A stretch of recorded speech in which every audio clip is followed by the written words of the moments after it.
Hello friends, in this video we will learn how to add a website to your YouTube channel.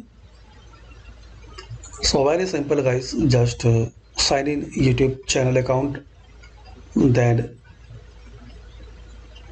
open YouTube Studio, then customization.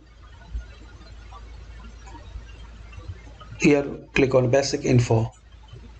Now guys, here are some options. Links.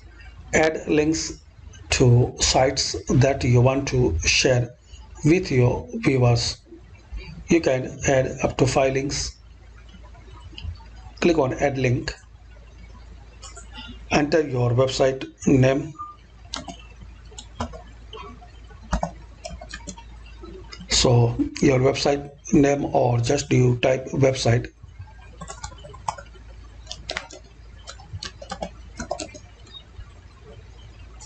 Now open your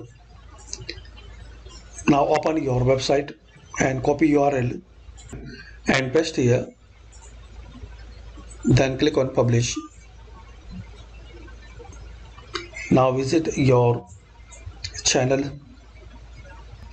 So here guys, you will see website option, so people can access easily website.